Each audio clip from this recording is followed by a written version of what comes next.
नमस्कार, मैं प्रद्युमन जोशीला।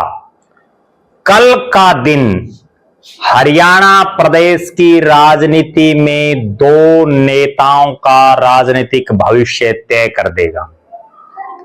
कल का दिन इतना महत्वपूर्ण है कि एक भारतीय जनता पार्टी के मौजूदा विधायक और एक भारतीय जनता पार्टी के मौजूदा जिला प्रधान, दोनों की प्रतिष्ठा दांव पर होगी। कल का दिन यह फैसला कर देगा कि इस मौजूदा जिला प्रधान की कुर्सी नया प्रदेश अध्यक्ष बनने के बाद बची रहेगी या जाएगी। और कल का दिन यह भी फैसला कर देगा कि मौजूदा भाजपा विधायक केवल विधायक ही रहेंगे या सरकार में कोई बड़ी चेयरमैनी या मंत्री पद पर उनका नंबर आ सकता है। वीडियो को विस्तार से देखने से पहले आप सभी दर्शकों से यह अनुरोध है कि YouTube पर हमारे चैनल को सब्सक्राइब करें, बेल आइकन घंटी का बटन अवश्य दबाएं, वीडियो को ज्यादा से ज्यादा शेयर करें, अपने विचार कमेंट जरूर करें। जो दर्शक निष्पक्ष, निर्भीक और स्वतंत्र पत्रकारिता में विश्वास रखते हैं वो हमें निरंतर आर्थिक सहयोग जरूर करें। उसके लिए आप हमारे मोबाइल नंबर 94 166 74 472 9416 74472 पर गूगल पे या फोन पे जरूर करें। अब मैं जिन दो नेताओं का जिक्र आपके बीच में करने जा रहा हूं, उनमें से जो विधायक हैं वो अभी पिछले कुछ दिनों से बड़े चर्चा में हैं। और उसका कारण यह है कि विधायक जी राव इंद्रजीत सिंह, केंद्रीय मंत्री द्वारा, और जो उनकी बेटी हैं हरियाणा की कैबिनेट मंत्री आरती राव, उनके द्वारा जो डिनर दिया गया उसमें ये विधायक महोदय शामिल थे। और उसके बाद बड़े बड़े सवाल राजनीतिक गलियारों में खड़े हो गए। और नाम है उमेद पातुवास। उमेद पातुवास हल्का बाडड़ा से भारतीय जनता पार्टी के विधायक हैं। उमेद पातुवास ने पिछले काफी लंबे समय से बाडड़ा विधानसभा क्षेत्र में अपनी राजनीति वो कर रहे हैं। जिला पार्षद बनकर के उन्होंने विधानसभा का चुनाव भी लड़ा था निर्दलीय, लेकिन चुनाव हार गए थे। उसके बाद वो शुरुआत जो उनकी राजनीति की थी इनेलो से होकर के, फिर उन्होंने निर्दलीय चुनाव लड़ा, फिर वो जेजेपी में चले गए, फिलहाल वो बीजेपी में है। अब उन्होंने 24 तारीख यानी कल वीरवार के दिन हल्का बाडड़ा के एक बहुत बड़े गांव झोजू कला, उसमें विकास रैली रखी है। और इस विकास रैली में मुख्य अतिथि हरियाणा के मुख्यमंत्री नायब सिंह सैनी। पहले मैं आपको बता देता हूं सारा। इसमें विशिष्ट अतिथि के तौर पर भिवानी महेंद्रगढ़ के सांसद चौधरी धर्मवीर सिंह, राज्यसभा की सांसद किरण चौधरी, सिंचाई मंत्री और तोशाम की विधायक श्रुति चौधरी, स्वास्थ्य मंत्री और अटेली की विधायक आरती राव, जिनके डिनर पर सुनील सांगवान के साथ उमेद पातुवास गए हुए थे, और सुनील सांगवान जो चरखी दादरी के बीजेपी के विधायक हैं। ये सब विशिष्ट अतिथि हैं। इस रैली को कामयाब करने के लिए उमेद पातुवास पिछले काफी लंबे समय से लगे हुए हैं। और ये रैली उमेद पातुवास की प्रतिष्ठा का सवाल है, वो मैं आपको बताता हूं कैसे। लोकसभा का जब चुनाव था, बहुत गजब बात बताता हूं, क्योंकि हरियाणा के जो लोग हैं वो बहुत सी बातों को भूल जाते हैं।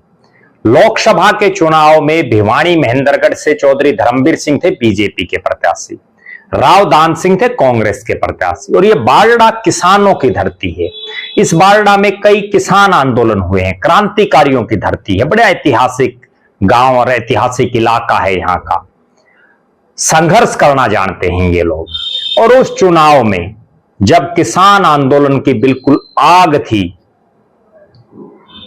लोग किसान आंदोलन के चलते बीजेपी को किसान वर्ग वोट नहीं देना चाहता था, उस समय यहां राव दान सिंह बहुत अच्छे मार्जिन से चुनाव जीतते हैं और उसके बाद हर तरफ यही चर्चा रहती है कि यह सीट तो कांग्रेस जीतेगी।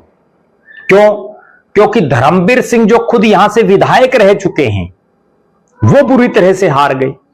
लेकिन 3-4 महीने के बाद हालात परिस्थितियां फिर बदली। भारतीय जनता पार्टी ने यहां से टिकट दी उमेद पातुवास को और कांग्रेस ने यहां एक एक्सपेरिमेंट किया जो उनके लिए बड़ा भारी साबित हुआ।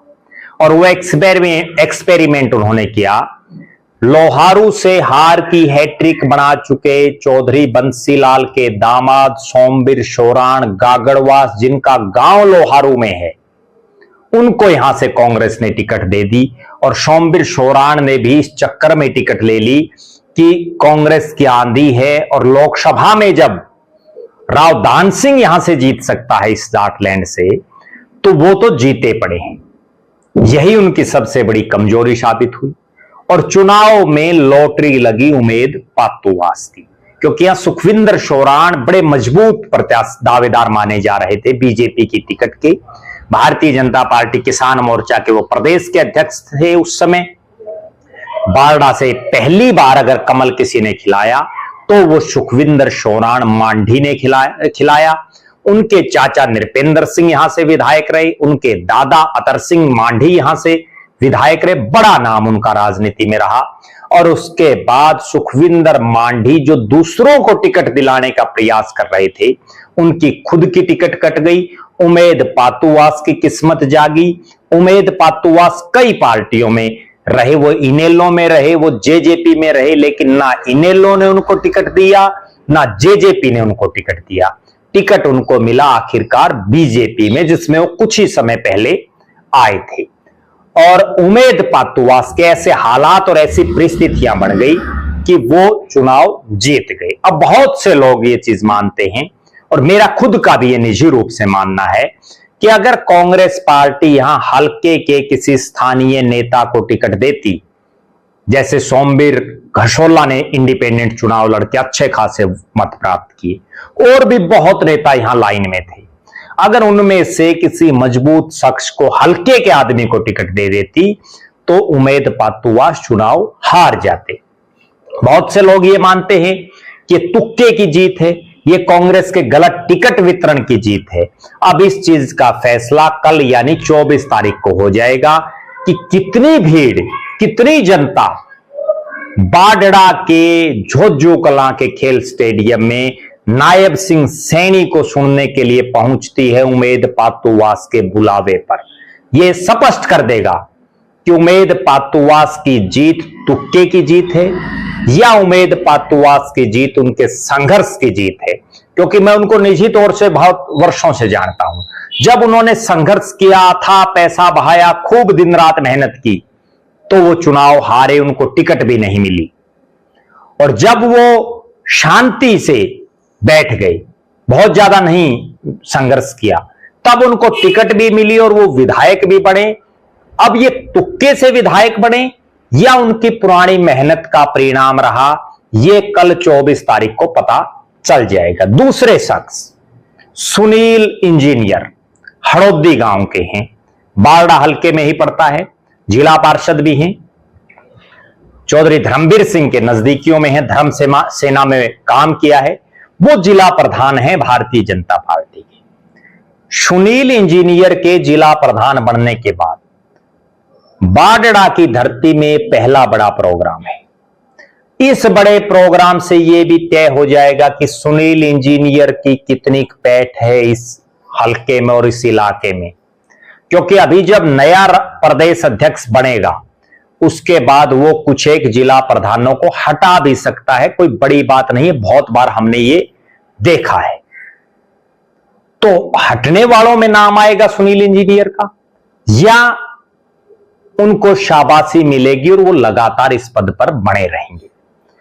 उमेद पातुवास की भी वही स्थिति है कि वो केवल विधायक बने रहेंगे या सरकार जो अभी अगस्त महीने में बहुत से चेयरमैन बनाएगी उनमें किसी बड़े बोर्ड या निगम का उनको चेयरमैन बनाएगी, या सरकार उनको जब भविष्य में मंत्रिमंडल का विस्तार होगा तो उनको मंत्री बनाएगी, इस बात का फैसला भी कल 24 तारीख को नायब सिंह सैनी की जो रैली है, जो विकास रैली है झोझू कला में, उससे स्पष्ट हो जाएगा। एक और विशेष बात, डिनर डिप्लोमेसी राव इंद्रजीत सिंह की, उसमें जाने के बाद उमेद पातुवास भी कई सवालों के घेरे में हैं। तरह तरह के सवाल उठ रहे हैं कि क्या उमेद पातुवास सरकार से नाराज हैं, क्या उमेद पातुवास मुख्यमंत्री से नाराज है, उमेद पातुवास आखिर अहिरवाल के जो विधायक गए डिनर में, उनके साथ साथ 2 विधायक इस जाटलैंड के भी गए, जिनमें बाडड़ा के विधायक उमेद पातुवास और दादरी के विधायक सुनील सांगवान, दोनों पर क्वेश्चन मार्क खड़ा होता है इस बात का। अगली बड़ी बात वो ये है कि क्या मुख्यमंत्री के सामने अपनी ताकत दिखा करके उमेद पातुवास अपने आप को यह साबित करना चाहते हैं कि उनमें खुद में दमखम है। इस बात का पता भी कल 24 तारीख को पता चल जाएगा। बहरहाल इस विधानसभा क्षेत्र से बहुत लोग टिकट मांग रहे थे, इस जिले से जिला प्रधान बनने की इच्छा भी बहुत लोगों की थी, लेकिन बाजी हाथ लगी सुनील इंजीनियर के और उमेद पातुवास के। अब ये दोनों पार्टी को कितना मजबूत कर पाए हैं इस इलाके में, वो फैसला कल 24 तारीख को होगा। हम इस रैली होने के बाद एक वीडियो और बनाएंगे जिसमें आपको बताएंगे कि उमेद पातुवास की ये रैली फेल हुई या उमेद पातुवास की ये रैली अच्छी खासी बम्पर हुई। और हम ये भी आपको बताएंगे कि सुनील इंजीनियर का भविष्य क्या होगा, वो हटेंगे नया प्रदेश अध्यक्ष आने के बाद या वो इस पद पर बने रहेंगे। बहरहाल आप लगातार हमारे साथ बने रहें। आप कमेंट जरूर करें कि उमेद पातुवास की इस रैली को लेकर के आपके क्या विचार हैं। आप कमेंट करें सुनील इंजीनियर हड़ौदी को लेकर के आपके क्या विचार हैं।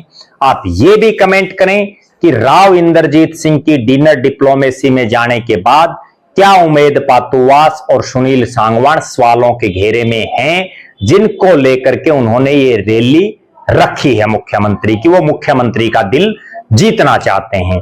जरूर अपनी राय रखें, लगातार हमारे साथ जुड़े रहें। हमारे फेसबुक पेज को लाइक और फॉलो करें, यूट्यूब पर चैनल को सब्सक्राइब करें, बेल आइकन घंटी का बटन अवश्य दबाएं, वीडियो को ज्यादा से ज्यादा शेयर करें, अपने विचार कमेंट जरूर करें। जो दर्शक आर्थिक रूप से सक्षम हैं वो हमें आर्थिक सहयोग करें। आपका बहुत बहुत धन्यवाद। आपका अपना प्रद्युमन जोशीला।